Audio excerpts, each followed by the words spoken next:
Hi, and welcome to section 7.2, sampling distribution of a sample proportion. So statisticians often seek to discover the proportion of individuals in a population who possess a certain property or characteristic. Examples: proportion of U.S. residents who support President Obama, or proportion of South River High School students with at least one honors or AP class. Unfortunately, without conducting a census, remember a census is asking everyone in the population, we will never know the true value of P, the population proportion. Instead, statisticians will estimate P by taking a sample and computing the sample proportion, otherwise known as P hat. If I compare several different samples and the statistic is very similar in each one, so let's say maybe 77% support President Obama in my first sample, and my next sample is like a 75%, and the next one's a 74%, and the next one's a 78%. In that case, they're very similar to each other, so we say that the variability is low. If I compare many different samples, and the statistic is very different in each one, so let's say for President Obama again, maybe I go from 10% of people in one sample that support him, and in another sample it's 95%, and then somewhere in the middle maybe a 60%. So there's a big range. Then the variability in that distribution is high.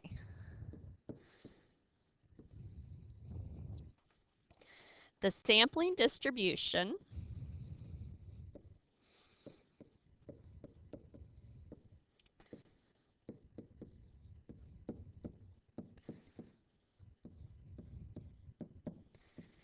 of a statistic is a model, otherwise known as a graph or a picture, of the values of the statistic from all possible samples of the same size from the same population. The statistic used to estimate a parameter is considered unbiased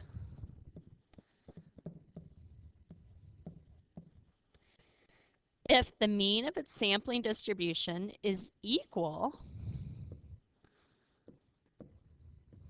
to the true value of the parameter being estimated. And this was covered in the previous section. So an example of that would be if basically we can see that x bar is actually equal to mu, or if we're dealing with categorical variables, if p hat actually equaled p. A statistic can be unbiased, meaning those are equal, the parameter and the statistic are equal, and still have a very high variability. Now, since our goal is to have an unbiased statistic and to have low variability, in order to achieve low variability, you need to increase your sample size. Because larger samples will give smaller spread. So the larger the sample, the smaller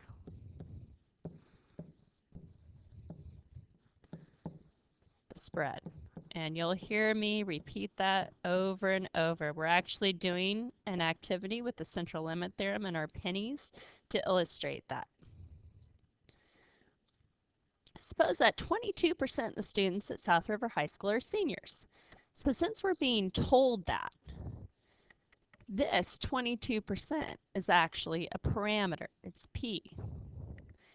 If we were to take a sample, maybe we're questioning this, if we were to take a sample of size 100 and find the sample proportion of seniors, what values could we possibly get for P hat? Well, if I'm just taking one sample, that's 100 students. Out of all South River High School students, it's possible I could get all freshmen. So I would say 0% are seniors. Or maybe I take a simple random sample and they're all seniors. So it could be anywhere from 0% to 100%. So what does the sampling distribution of p-hat look like? Meaning, if we were to take several samples, taking several samples. Whoa, what just happened there? Let me try a different color. Sorry. Maybe it's time for a little break at home. Try this. Oh no, gotta recalibrate. Okay. See, maybe you can, ooh, yawn. That's kind of loud. Sorry, plug your ears. Woo, very loud. I guess I could turn off the volume. Okay, let's try this again. Taking several samples. There it goes again. Of size 100. Please work. I'm going to switch colors. Maybe that's it. And we were to illustrate that. Several samples of size 100. Eventually, we should have a distribution. Oh my goodness. Distribution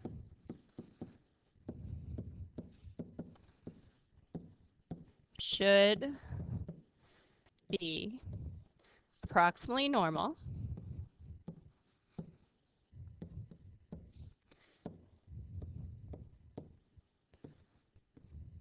And centered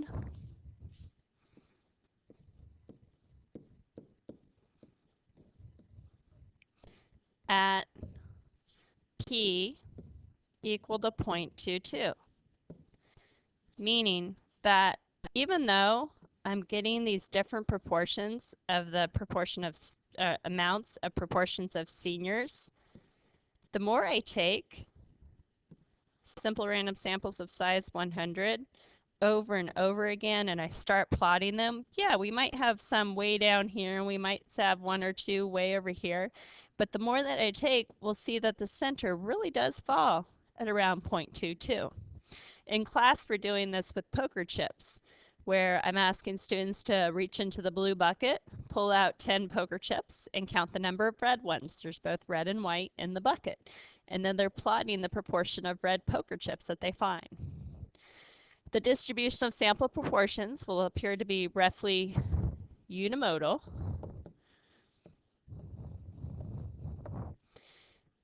And symmetric.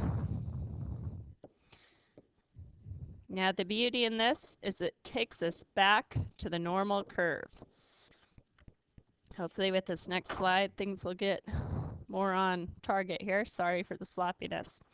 But we want to use the normal curve because then we can go back to our empirical rule and find probabilities under the curve that we've been doing in previous sections.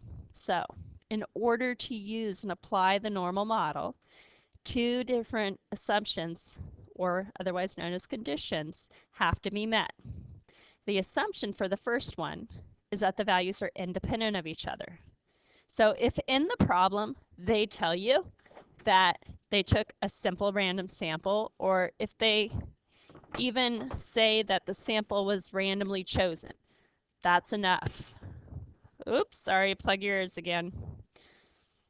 Boom. Sure, Mr. Moylan's going to come in and say, "What are you doing?" Okay, hopefully that was the last time. I will try not to touch this board.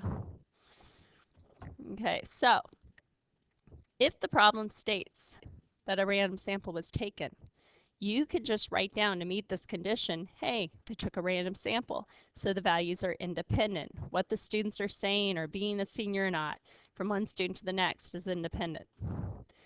However, if that's not mentioned, there's a condition that can be met, and that is if the sample values are not independent of each other, then n must be less than 10% of the population. So your sample size has to be less than 10% of the whole population size. Sometimes you know this and sometimes you don't.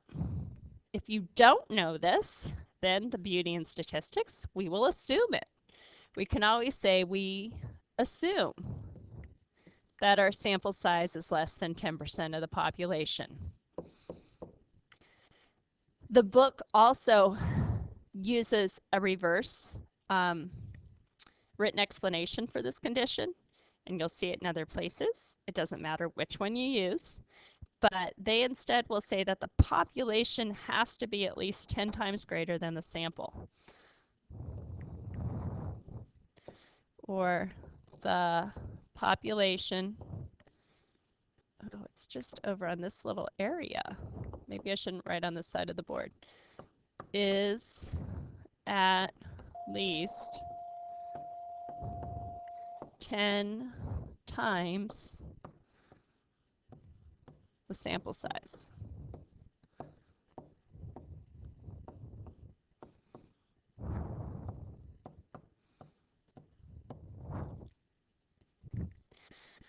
All right, the second condition, the sample size n must be large enough. So the first one's really saying the sample has to be small enough. The second one says it has to be also large enough. And that basically, you're looking at your successes, which is n times your p, the proportion of the population. So we know these as our successes. Have to be at least 10. And when you do 1 minus p, you're looking at the failures. And the failures have to be at least 10. So you're controlling how big the sample size has to be. And I apologize for the writing. You will notice that sometimes you'll see another letter Q.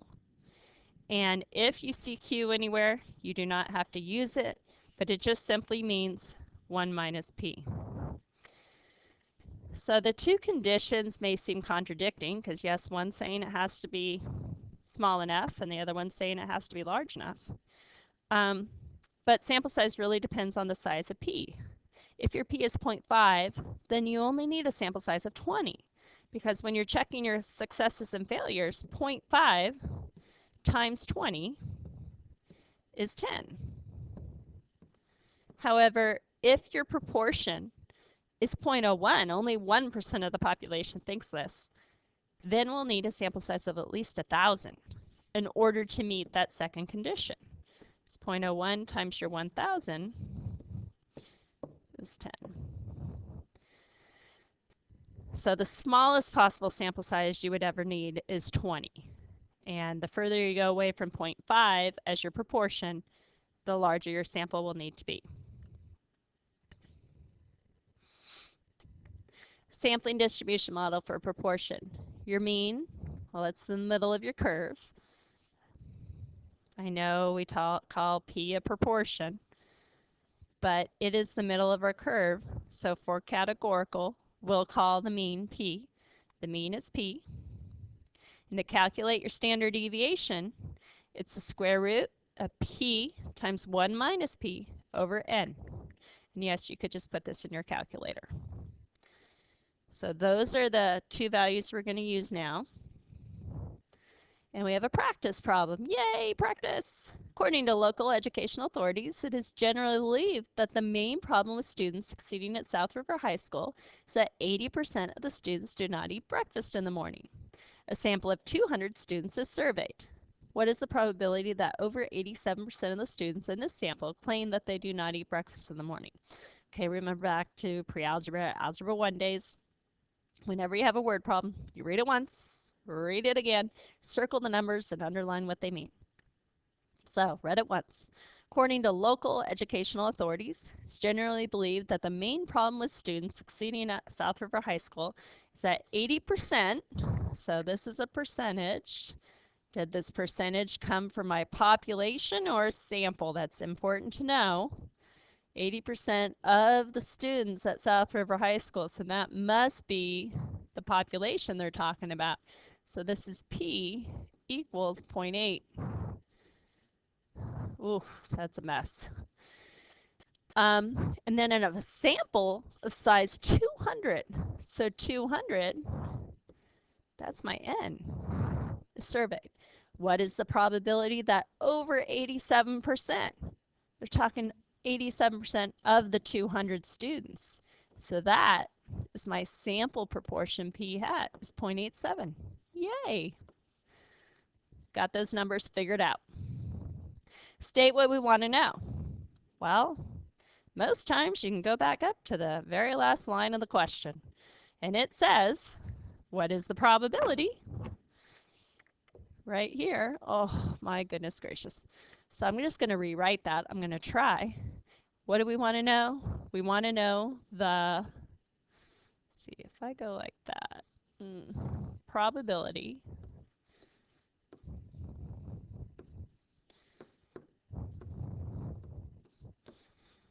that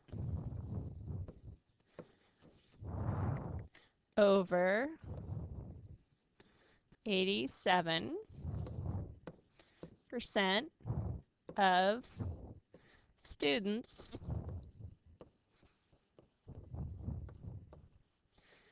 in this sample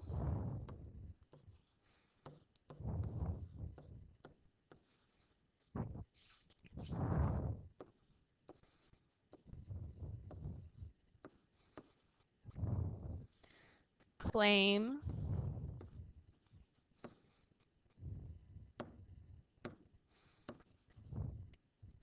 to not eat breakfast.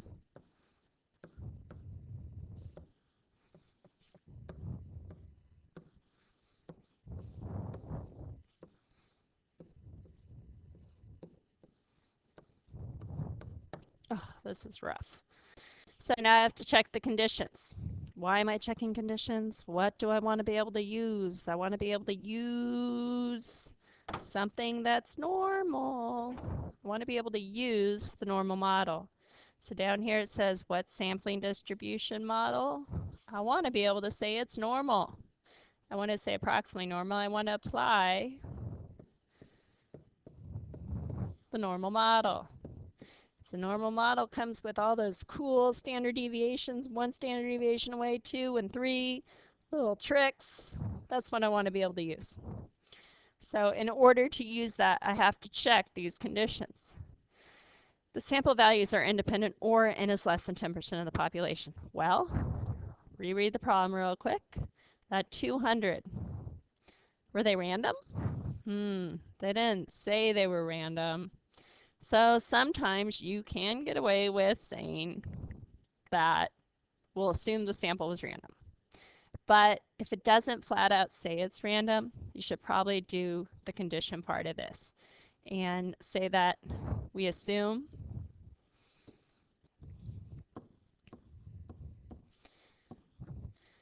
(200) students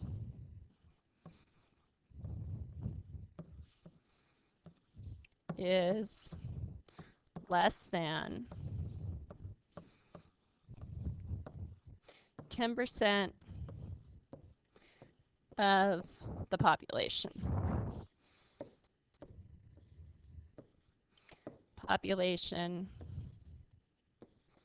This is so hard. I am literally writing like 2 inches down from where the pen's coming out. Population at South River High School. Now we got to check our successes and failures. So plug your ears because I'm going to once again recalibrate this thing. Try it one more time. 3rd time's the charm. Ding, ding.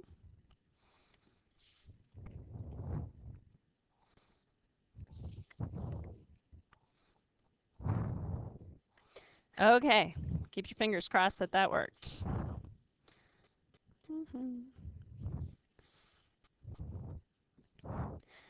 Okay, so number of successes and failures. I'm going to actually do the math. 200 times 0.8 equals 160, which is greater than 10. And 200 times 0.2 equals 40, which is also greater than 10. So then I have to write it in words. I know some of you don't like to write a lot, but this is the English part of it. We have at least 10 students that eat breakfast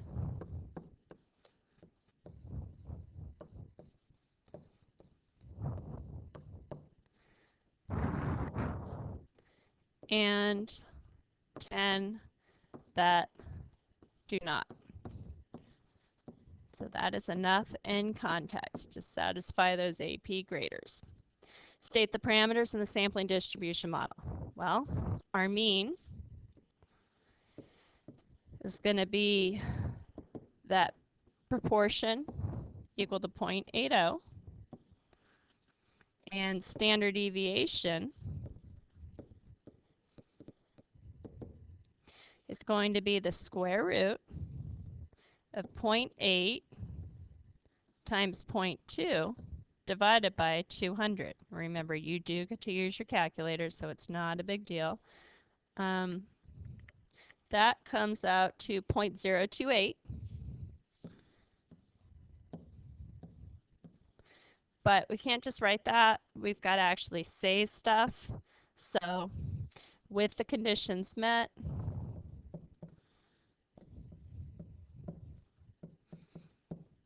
because we just checked 2 conditions up here. So now we're saying since we met those, we can apply the normal model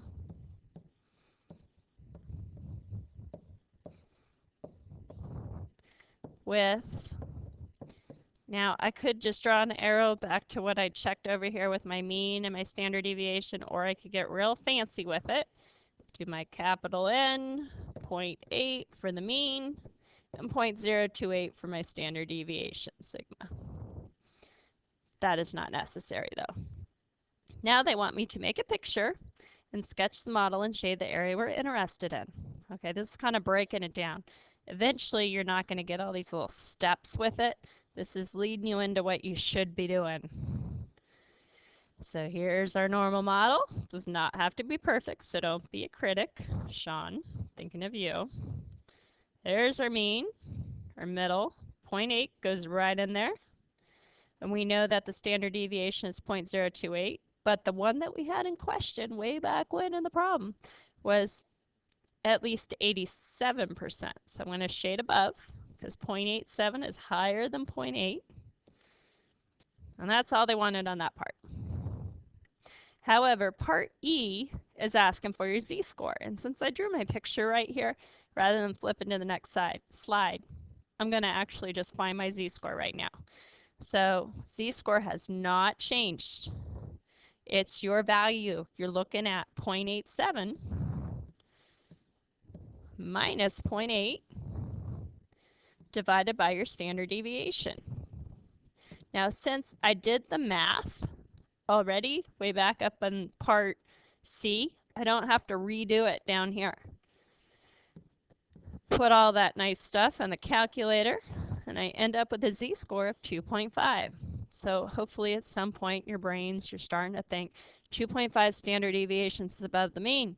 That's kind of extreme, because when we went 2 away, the tail was only 0.025, if you remember that, the empirical rule. So this is 2.5 away.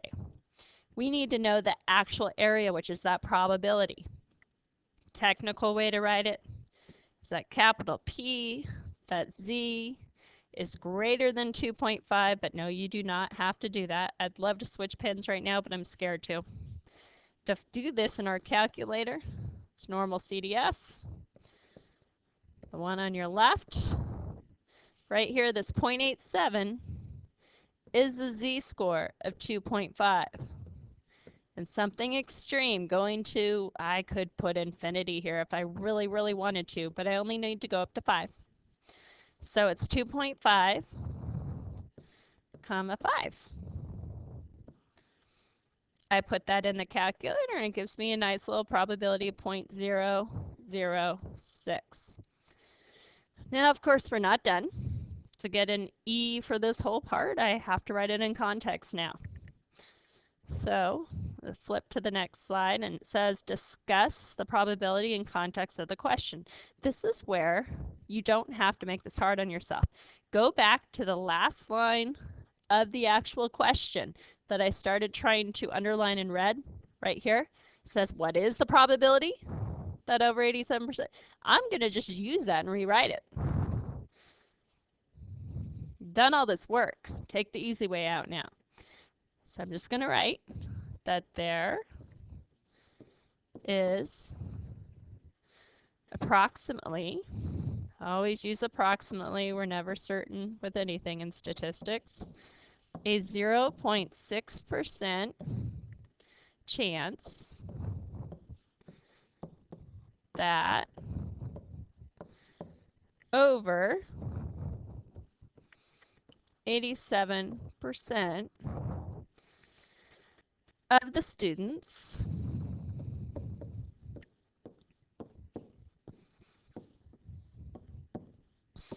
in this sample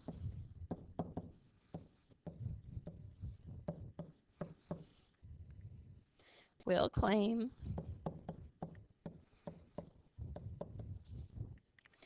that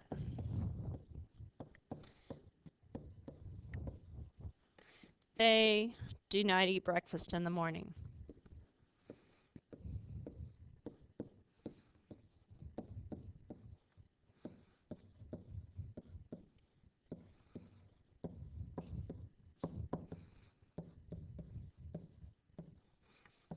Now, for now, that's all we have to do. But we're eventually going to take this a step further. Let's say that Mr. Carroll honestly did not believe that only 80% of students don't eat breakfast in the morning. And he wanted to do his own research. So he took that sample of 200 students and he randomly chose them and asked, did you eat breakfast this morning? And maybe he actually found in his sample of 200 that over 87% didn't eat breakfast. And he went up to Mr. Myers and wanted to prove this. Well, his proof is that if 80% really don't eat breakfast, then there's only a 0.6% chance that he would have gotten this result in his sample of 200 students. So he has proof that what he found in this sample is rare and shouldn't have happened if the true proportion is 80%. So that's going to be called a test for one proportion, hypothesis test, and when we start inferring things. But again, we're just warming up to all that.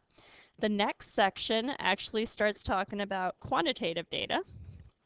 I'm not going to put those on right now because I want to see how many students actually have done section 7.2 from listening to this. So thank you for listening and see you in class.